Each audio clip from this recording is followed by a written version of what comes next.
Olá, meus irmãos, sejam muito bem-vindos ao canal Álvaro André Ministério Tempo para Ver. Para mim é um privilégio e uma satisfação imensa me dirigir a cada um de vocês que semanalmente tem nos acompanhado através do YouTube, através dessas inúmeras exposições que nós temos feito nos últimos 4 anos. Eu agradeço a audiência de cada um de vocês e peço que Deus continue abençoando a vida de cada um. Eu peço licença para entrar na sua casa, para expor a palavra de Deus, e peço que você nunca esqueça de deixar o seu like ou o seu dislike, deixar os seus comentários, para que assim nós possamos ir interagindo e assim o YouTube possa compreender que esses sermões que eu tenho publicado aqui em nossa plataforma têm sido de bênção para cada um de vocês, têm sido de relevância, e assim o YouTube possa mostrar para outras pessoas também e assim possa abençoar a vida de outras pessoas. Vocês têm a sua total liberdade de comentar, compartilhar com seus irmãos em Cristo, para que assim essa mensagem se difunda e possa chegar ao maior número de pessoas. Eu agradeço a você que é novo, você que tem acompanhado as nossas exposições e ainda não é inscrito. Eu peço que você se inscreva em nosso canal, clique aí na barra de inscrições abaixo do vídeo, para que assim você possa vir fazer parte desta família que já vai passando aí dos seus 130 inscritos. Que Deus te abençoe e você tenha a sua liberdade também de comentar, compartilhar e assim ser edificado através desta mensagem. Então que Deus te abençoe, seja muito bem-vindo a este canal, que pode ser um pouco de vocês também, se vocês assim entenderem em estar participando aí das exposições, estar comentando, estar interagindo, e assim possamos fazer verdadeiramente uma comunidade de cristãos, de seguidores de Cristo aqui também no YouTube. Pois bem, sem mais delongas, quem estiver com a sua Bíblia, por gentileza, abra comigo no Evangelho de Marcos, no capítulo 1, a partir do versículo 29 até o 31, será a exposição deste dia. E diz assim: E saindo eles da sinagoga, foram com Tiago e João diretamente à casa de Simão e André. A sogra de Simão achava-se acamada, com febre, e logo lhe falaram a respeito dela. Então, aproximando-se, tomou-a pela mão, e a febre a deixou, passando ela a servi-los. Amém? Lemos até aqui as Escrituras Sagradas. Vamos orar, meus irmãos, e assim pedir orientação do Espírito Santo para que possamos compreender a exposição das Escrituras Sagradas. Amado Deus, no nome do Senhor e Salvador Jesus Cristo, o teu amado Filho, nós seguimos em tua presença e em tua presença permaneceremos para sempre. Amado Pai, no nome do Senhor Jesus Cristo, pedimos a iluminação do Espírito Santo para que possamos compreender essa gloriosa porção de tua palavra, Pai, que possamos compreender o que o relato, Pai, da cura da sogra de Simão tem a nos ensinar nestes momentos, Pai.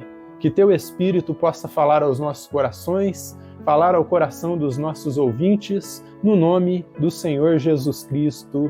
Amém e amém. Pois bem, então, hoje eu gostaria de falar com vocês sobre o que tem nos motivado a correr para Jesus Cristo. O que nos motiva para correr para Jesus Cristo.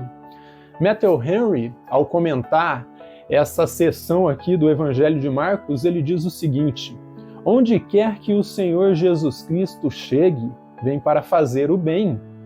Ele nos cura para servi-lo, bem como ao nosso próximo, que pertence a Ele e por amor a Ele. Então nós vemos aqui, meus irmãos, um cenário de urgência.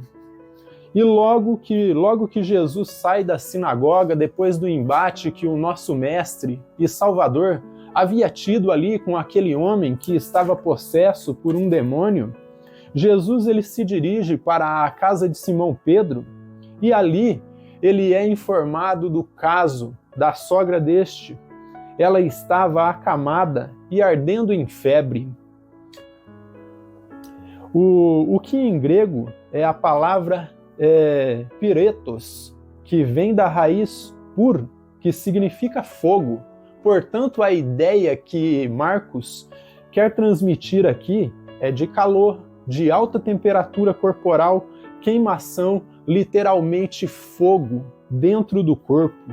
Era o que a sogra de Simão Pedro estava sentindo ali, uma queimação, uma alta febre dentro do seu corpo. É o que o evangelista Lucas, ele vai dizer aqui, usando termos médicos, porque ele era médico. No capítulo 4 de Lucas, versículo 38, diz o seguinte, prestem bem atenção, deixando ele, ou seja, Jesus, a sinagoga, foi para a casa de Simão. Ora, a sogra de Simão achava-se enferma, com febre muito alta, e rogaram-lhe por ela. Então ele diz que a sogra de Pedro estava ardendo em febre, e estava com uma febre muito alta. Dentro do contexto ali da Palestina, havia 3 tipos de febre. Eu trago para vocês a febre malta, era uma febre terrível, causava anemia e fraqueza. A segunda febre que nós encontrávamos lá era a febre tifoide, era uma febre interna, uma febre que a pessoa sentia esse mal-estar por dentro. E em terceiro lugar, a febre devido à malária, febre malária. As regiões de pântano, ali do Rio Jordão, do Jordão, eram cheias, infestadas de mosquitos. Uma epidemia de malária havia na região ali de Cafarnaum. O doente acometido desta doença, ele tinha acessos de febre e de calafrios. É bem provável que a sogra de Simão Pedro havia contraído a febre malária e que naqueles dias era uma doença que não era simples, pois não havia vacinas como nós temos nos dias de hoje, não havia tratamento, e devido a isso, esta doença foi chamada de febre mortal. Então, todos esses fatos aí de não haver vacinas, não haver tratamentos, não ser bem tratada naqueles tempos devido às condições da época, esta febre foi chamada de febre mortal. Mas o que nos chama a atenção aqui neste texto é que Pedro ele corre para Jesus, pois ele sabia que ele tinha a solução ali para o caso de sua sogra, mas a sua certeza não vinha do que Jesus podia oferecer para ele e para sua sogra, para benefício ali de sua família.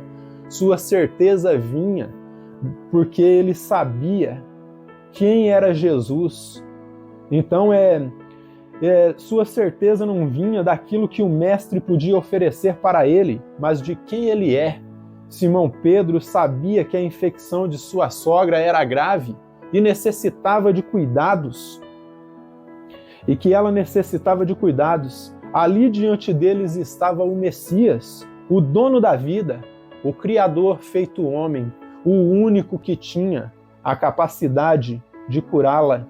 E como dito, Pedro ele corre para Jesus Cristo, para o Mestre, sabendo quem ele é, não motivado pelo que o Senhor poderia fazer para ele, oferecer para ele, mas por quem ele é, e por isso ele queria adorá-lo. Então, Simão Pedro ele se aproxima de Jesus ali e expõe o caso de sua sogra, porque ele tinha certeza, sim, que Jesus poderia trazer a solução, mas a sua motivação vinha não daquilo que Jesus poderia oferecer para ele e para a sua família, mas sua certeza vinha de quem ele é, Deus, e por isso ele queria adorá-lo. Só que a pergunta que eu faço para mim mesmo e para cada um de vocês é a seguinte: e eu? E vocês? Será que nós temos corrido para Jesus com o interesse de adorá-lo, com a motivação correta, como os discípulos, que tinham certeza, que sabiam que o Mestre, que sabiam de fato que o Mestre, por ser Deus, tinha a solução e que ele sanaria o caso da sogra ali de Simão Pedro e a levaria à melhora e, por fim, à adoração? Pense, Será que nós temos essa certeza? Será que nós temos certeza de fato de quem é Jesus?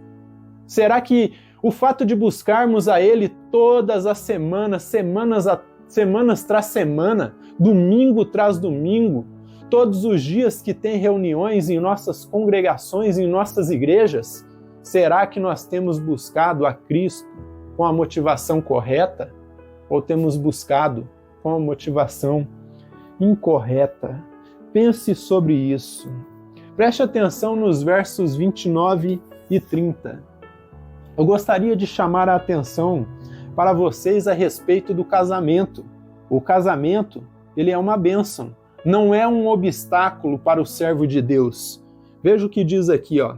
E saindo eles da sinagoga, foram para a casa de Simão, ou foram com Tiago e João, diretamente para a casa de Simão e André. A sogra de Simão Pedro achava-se com febre, e logo lhe falaram a respeito dela. Marcos está citando aqui, indiretamente, que Pedro era casado e que ele tinha uma esposa. Mas o que será que as Escrituras dizem a respeito do sacerdote ou do presbítero se casar? Abra comigo aí em 1 Timóteo, no capítulo 3, versículo 1 ao 4. 1 Timóteo, capítulo 3, versículo 1 ao 4. 1 Timóteo, capítulo 3, versículo 1 ao 4. Diz assim a respeito das qualificações dos presbíteros, dos bispos e diáconos. Diz assim, ó: fiel é a palavra, se alguém aspira o episcopado, ou seja, o pastorado, excelente obra almeja. É necessário, portanto, que o bispo seja irrepreensível e esposo de uma só mulher, temperante, sóbrio, modesto, hospitaleiro e apto para ensinar. Então percebam, meus irmãos, que um dos requisitos que Paulo lista aqui para que um homem seja qualificado para ser um bispo, para ser um pastor ou presbítero, reverendo, é ele ser marido de uma só mulher. Era necessário que ele fosse casado, mas ele segue aqui, ó. Prestem bem atenção no versículo 3, ó. Não dado ao vinho, não violento, porém cordato, inimigo de contendas, não avarento, e que governe bem a própria casa, criando os filhos sob disciplina com todo o respeito. Então, se tem filhos, se tem uma casa para governar, pressupõe-se que o homem é casado e que tem uma esposa, que construiu uma família.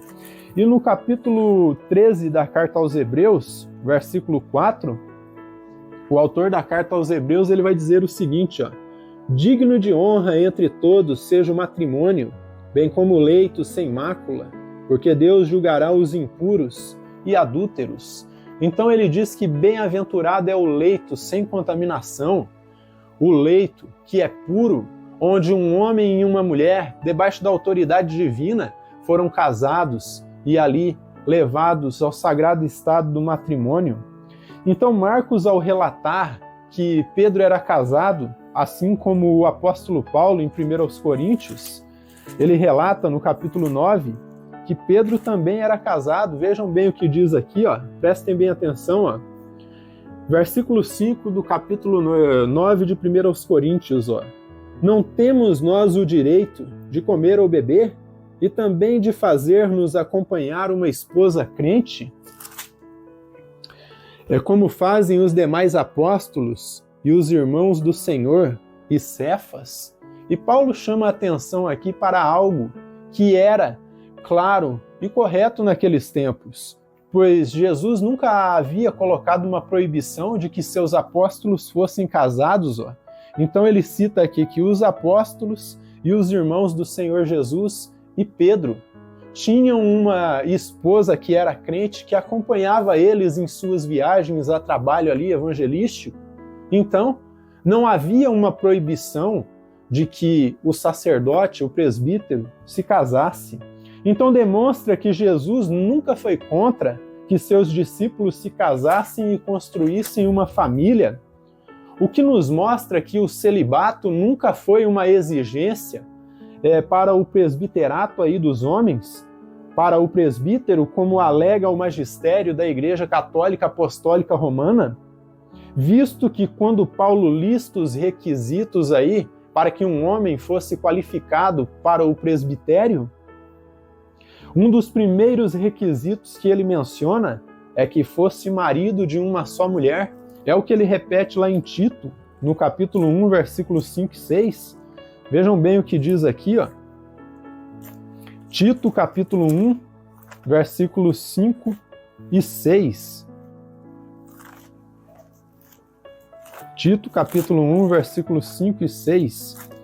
E diz assim, ó, prestem bem atenção no que diz aqui, ó. Por esta causa te deixei em Creta, para que fosses, ou para que pusesses em ordem as coisas restantes, bem como em cada cidade constituísses presbíteros conforme te prescrevi. Alguém que seja irrepreensível, marido de uma só mulher, que tenha filhos crentes, que não são acusados de dissolução, nem insubordinados.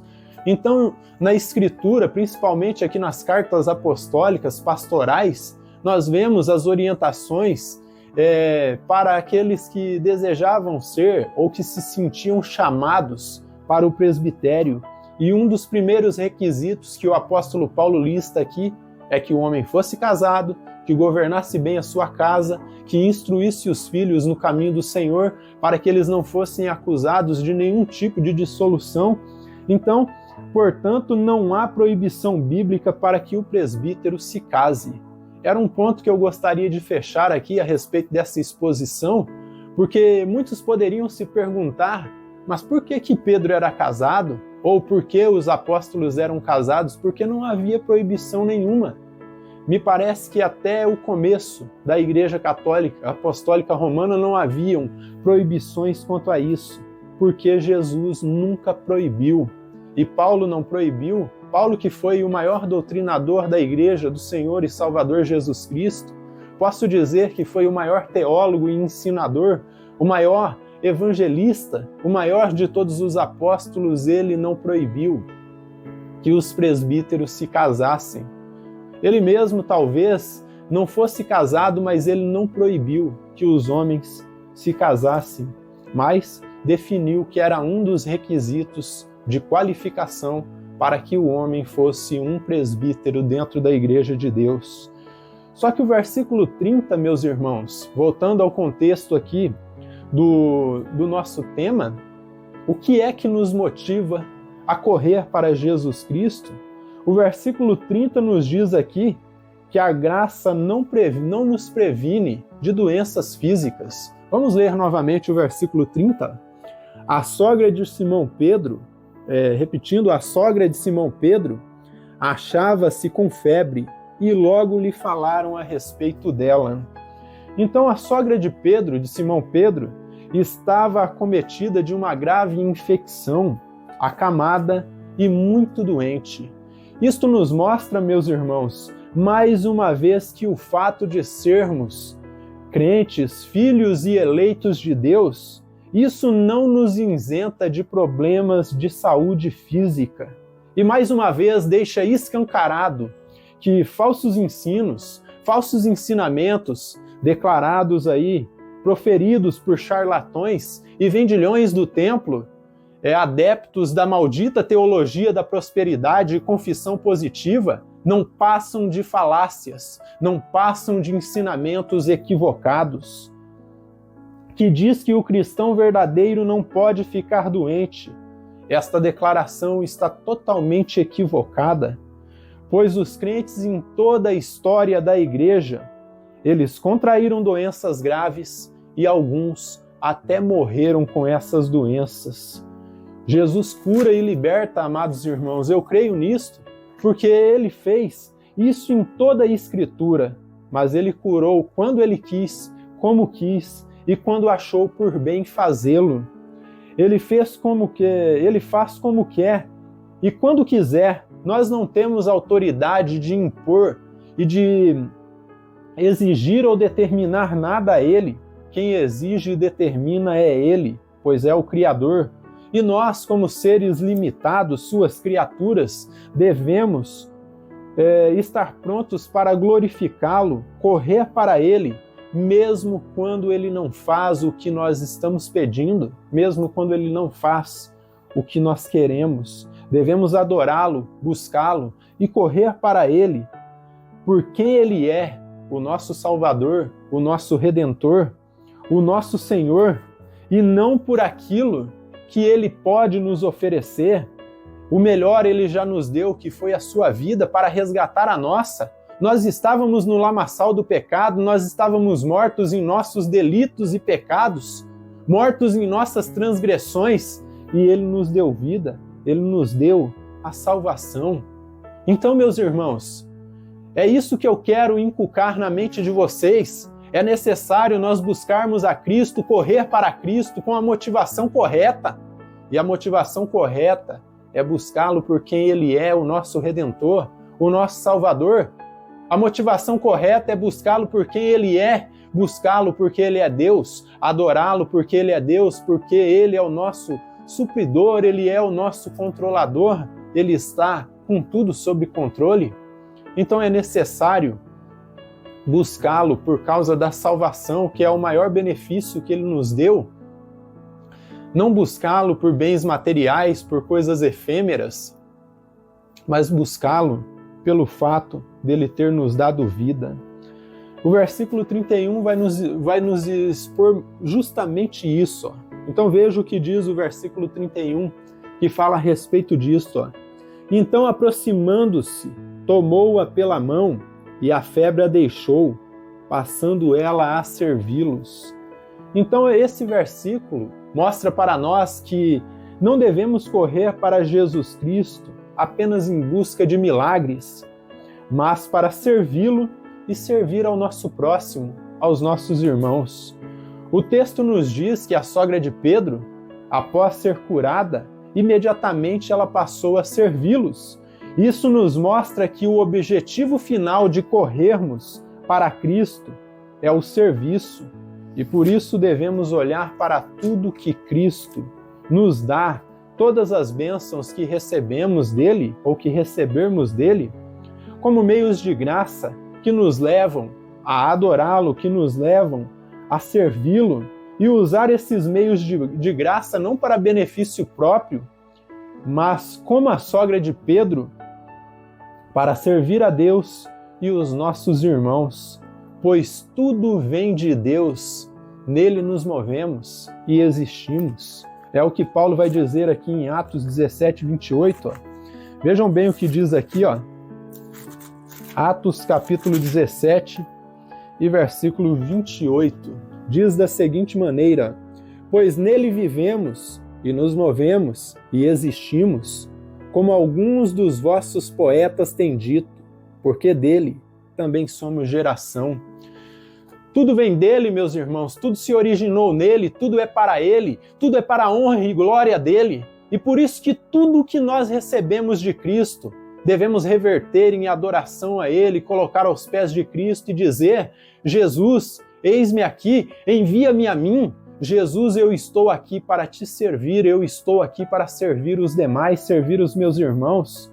Se você recebeu um dom de Deus, seja ensino, evangelismo, discipulado, cantar, ou o dom da misericórdia, faça tudo com o objetivo de servir. Diaconia, veja o que diz aqui em Marcos 10, versículo 42 ao 45. Marcos capítulo 10, versículo 42 ao 45.